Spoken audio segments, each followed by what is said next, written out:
The world's biggest night show, Big Reid here on 99.7 Now. We got a special guest in the studio today. Do me a favor, introduce yourself to the Bay. Hey guys, I'm Pyro Tiger. I'm from New York City. Word. Thank you so much for being here. Like I said before we started the interview, like when you walked into the studio, I didn't realize you were as tall as you are. Yeah, I am 6 feet on the dot. Are you an athlete? I used to be. When Okay. I was younger, I did horseback riding my entire childhood. What? I did the showing, like hunter jumping and polo, dressage, all of that. I loved horseback riding. That's dope. And then I unfortunately got a few concussions and sort of decided that was it for me. And I ended up moving to the city anyways for modeling. So Got you. You can't horseback ride in the city. Oh yeah, New York City. We're talking about New York City, by the way, for everyone watching. So like I got to go back to the horseback riding because that's crazy. Like that's super dope. I've been on a horse probably twice in my entire life. Mm-hmm. I was terrified both times. Really? I mean, it is very scary when you're first starting off, and then after a while you get the hang of it, and it's so fun. It's really fun. I compare it to riding a motorcycle or a dirt bike. Got you. It's sort of the same. Like you got to use leg strength. Mm-hmm. But I think the coolest part about it is befriending a giant beast, like a giant animal, and like sort of communicating with it, but not by talking, but through like, body language. Yeah. Which it's so interesting. Like you get to know the entire personality and like, tricks that horses have. They're very funny. They love humor. Mm-hmm. They're very funny. Yeah. And they love to play tricks on you too. That's hilarious. Yeah. I didn't know that, and I'm not familiar with all the terms. Like you mentioned the different things you were doing. Mm-hmm. Is this like when you're like riding, you're jumping over things? Yeah. Okay. So it's like showing, like memorizing a course. Yeah.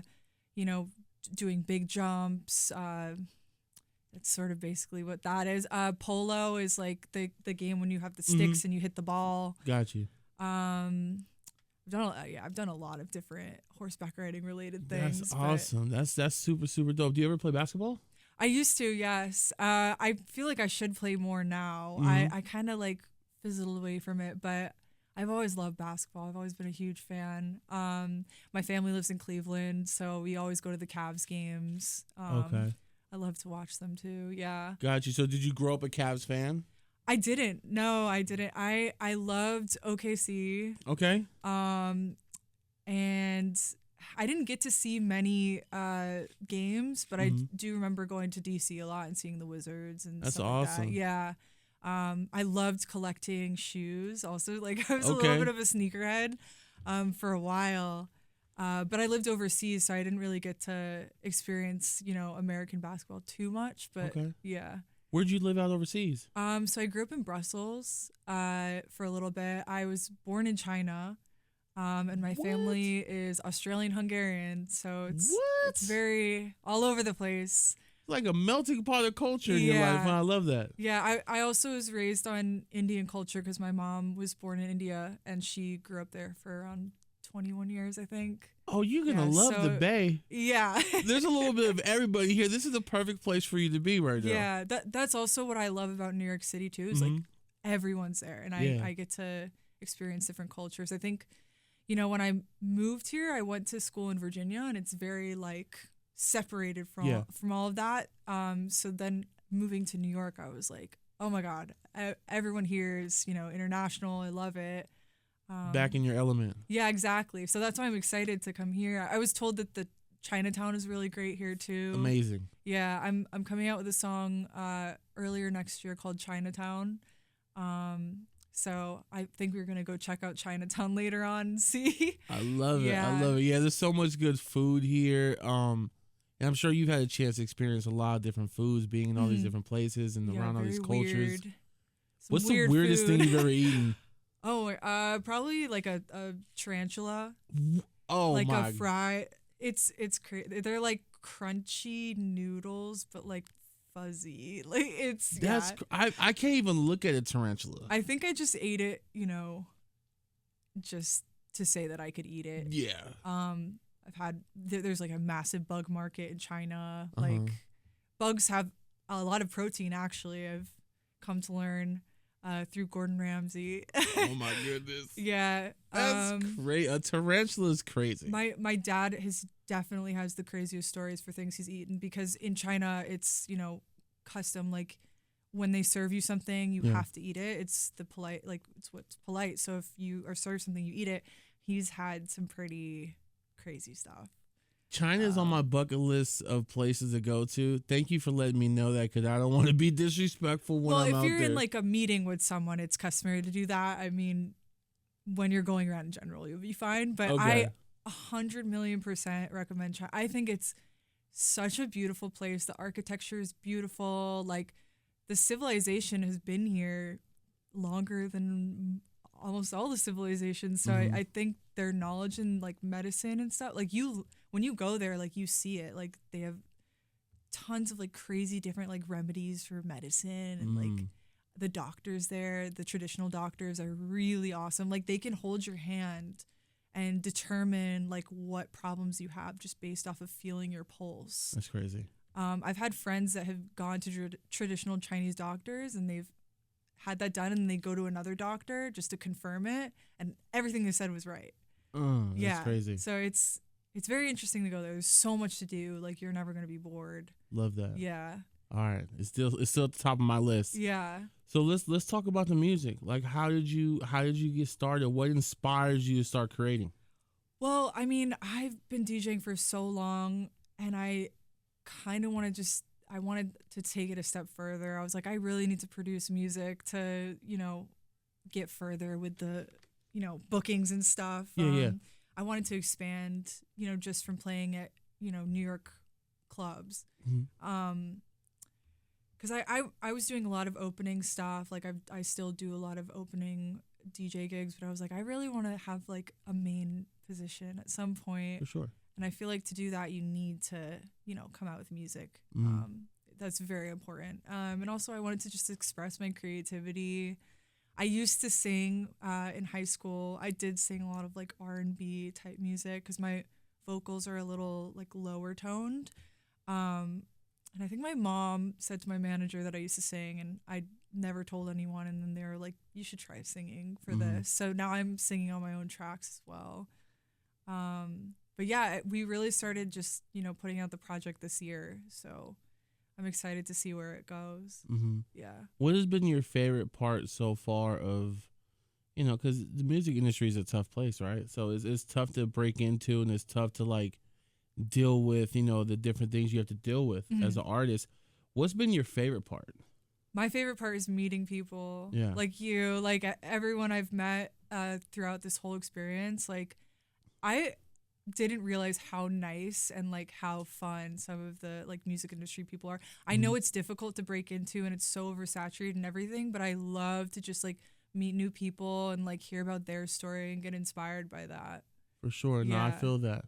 I mean, that's cool that you've had that experience so far. And as you know, like you're always going to come across something or someone. It's going to be difficult, but yeah, I'm happy you're having that experience so far. Yeah, I mean, living in New York, you definitely have to have tough skin. I've learned that. I mean, that's where part of my name came from, Pyro, like, because I had a very tough, fiery personality, because I used to work the door at a lot of clubs. Okay. So I had to have very tough skin doing that. Because, New Yorkers, they love their drama. Yeah. So but I also have, like, a very sweet, nice, welcoming personality as well, and it's like I never got to access that in the modeling industry. Like, you had to be tough all the time, but I feel like in the music industry I can have Pyro, but I can also be Georgia, like nice Georgia. Yeah, got you. No, that's important to have that balance, exactly. What I mean? Yeah, you don't want it to be hardcore all the time. Yeah, but at the door, you got to be. Exactly. What's like, I mean, I don't want to keep getting into this, but like, what's one of the craziest things that's happened at the door where you kind of had to like, I had to get in a physical altercation with someone one time. Unfortunately, it was a drunk man. And of course he said, you're not managing the door because you're a woman. He was like, let me talk to the man of the door. I was like, nope. I am the man of the door. He was like, he wasn't taking it, and he blew right by me and like tried to run into GA and tried to disappear so we couldn't catch him. And I just jumped on him and got on his back before, like, I knew security was on the way. Yeah. But I was just like, I got to get him before he disappears and we can't find him. So I just jumped on his back. Hey, you know what? You better respect it. Yeah. No, there's so many. I can't think of all. Of course. I have crazy stories. I bet. It's crazy. I bet you're like, I'm going to save these for the book when I get to that point. But I love New York. Like, yes, everyone's aggressive there, but like when you find the right people, like it's amazing to live there with them. I love that. Yeah. That's awesome. I'm happy you're here. Excuse me. I'm happy you're here in the Bay Area. This is your first time, but I hope like before you leave, you really have a chance to get around and really like see a bunch of things. Have you had a chance to see anything yet that like really was like, yo, this is dope? I mean, I'm very like, I always notice architecture. Like I don't know why. But I noticed like a lot of the houses here they all kind of look the same, but the way that they're like stacked up. Yeah. Do you know what I mean? I know what you, like, yeah, exactly. They're very similar, but they're different colors and they're all stacked up like on the hills. Like, I love that. I think that's really cool. We haven't really gotten a chance. Oh, the Waymos also. I'm like, there's so many self-driving cars here. You know what's crazy is I didn't realize Waymos weren't like basically everywhere yet. I thought they were in like tons of cities. It's crazy that we're talking about this because last week I saw my first Waymo ever. And it was in New York, and they're starting to like filter them into New York. And I saw it, and I was like, "Is that the Google Earth car?" And my friend was like, "No, that's a Waymo." I was like, "What is that?" And they're like, "The self-driving car." Like they're starting it in New York. I was like, "That's gonna be a problem." And then we came here, and they're everywhere. I can imagine New York with the traffic has to be crazy with like self-driving cars. Yeah, I don't know. I'm worried. Also, like the pedestrians and stuff, and like, you know, with the traffic, like a lot of people sit on their phones and they don't pay attention. They end up like driving into the back of someone's car. Like I don't know how that's gonna work for Waymo, to be honest. But for sure, we'll see. Have you tried one yet? No, I haven't gotten one. Are you nervous to do it? Or are you down? A little bit. I mean, I feel like New York is fine because we're constantly stopping. I don't know. I'm nervous for like a highway, like even like with a self-driving Tesla, like I'm nervous to sit in something like that. I don't know. Well, I will have to eventually. I know that, but for now, I'm okay with just. I need someone behind the wheel right now. Yeah. Look, I live here in the Bay, and I haven't tried one of them yet. I don't feel comfortable. I've seen them going around today. They look pretty efficient, but I don't know. There's so many different companies that are trying these new things. Like I see another one called Zooks. It's like it basically looks like a little box where 4 people could sit in there and they're like looking at each other and it's just driving down the street. It's crazy. Like I was like, yo, like I feel like I've seen that in movies for sure. Like it's like, what if they hack all the cars and next thing you know they start, doing craziness? Well, I mean, the reason why I was like nervous because there's that one story I saw with the Tesla, I think, and it got locked. And it started driving really fast and it crashed. Oh, what? And like everyone was locked inside. And then that's crazy. They ended up, not making it because there was a fire and they couldn't unlock the doors. Yeah. So that's the only thing I'm worried about is like electric car, like stuff like that. It's like programmed with AI. And all that. I don't know. I don't know. Yeah, I saw a Waymo that was in the parking lot. They kept going in circles for like 30 minutes, and dude had to call like support, like, "Hey, it won't stop," Well, I was telling him I saw the funniest video, and this guy, I think in LA, and he lives right next to where all the Waymos park at night.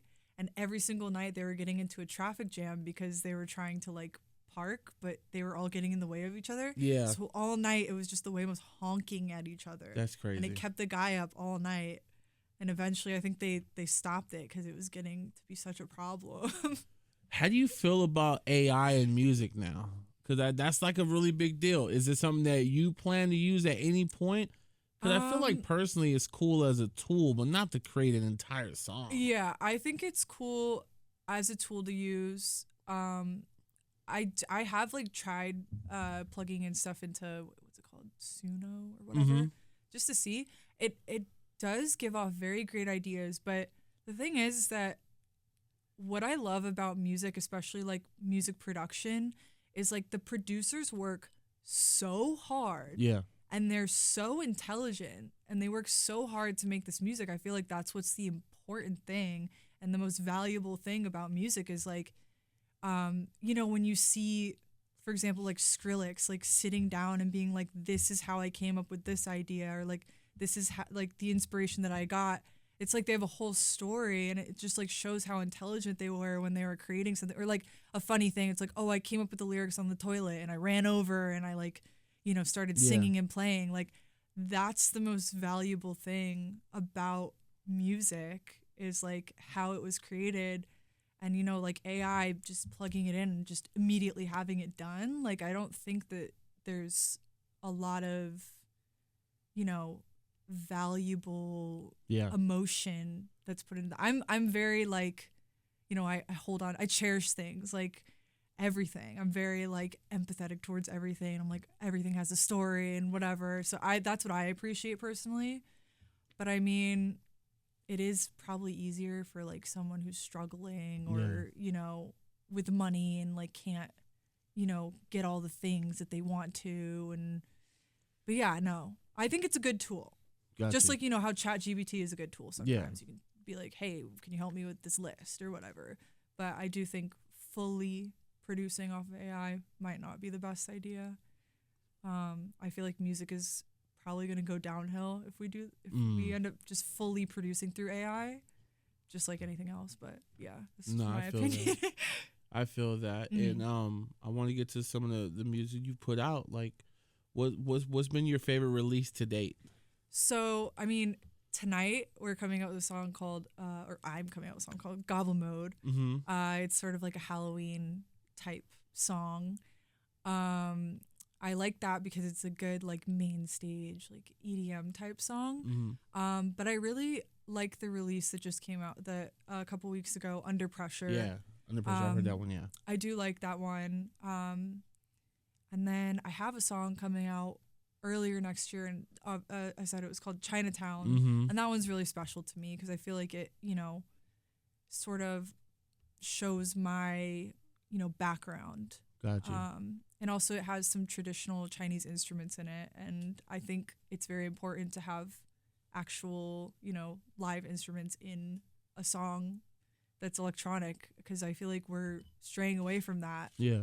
That needs to come back. So for sure. Yeah. But Under Pressure, I do like. I performed it at Pride this summer on a float, and it was very fun. People really liked it. So that's awesome. Yeah. And you mentioned the track that's like Halloween kind of leading. Yeah. Are you a big fan of Halloween? I love dressing up. Okay. I always go fully off on my costumes. Do you have a favorite costume from the past? I know you don't want to like leak what you're gonna do next, but like I mean, I kind of want to leak what I will leak it. I'm being a goat. Like a goat? It's just a goat. Yeah. I got a really funny it's gonna be cool. Like, I love to make my own costumes also because I learned how to sew when I was little, and I just love, like, even with my clothes now, I'll like get a shirt and like rip it up and like sew it in a different way. Like, I love to just like add extra things. But I was a mermaid one year and I designed the entire costume, and I glued shells all together, like a shell bra, and then I did all the makeup, like scales and stuff. And then I ended up going to Heidi Klum's Halloween party with that costume. So it was a good night. That sounds like a great night. Yeah, no, it ended up being really cool. I do obviously one day want to be a tiger, but I'm waiting to like really put that together. Yeah. Yeah, but this year I'm a goat. For sure. I'm gonna be looking for that costume. I can't wait to see your post when you drop it. Where can people follow you at online if they're not familiar with your music yet? Instagram, TikTok, Spotify, SoundCloud. I love SoundCloud because I post all my mixes there, my sets. YouTube, pretty much everywhere. Also, I started streaming recently, so Twitch, Kick. Yeah. Okay. Yeah. It's all Pyro Tiger? Yep, Pyro Tiger. Gotcha. Yeah. Well, I appreciate you pulling up on me and sharing, you know, part of your story. Yeah, I look forward to continuing to like follow along with your journey, and can't wait to see that goat costume. Yeah, thank you. It's all good. A message for your people that follow you, that show you love on a regular. Message for my slogan: be hot like fire and fierce like a tiger. Love that. Love that. Thank you so much for pulling up on me. Yeah. Thank you.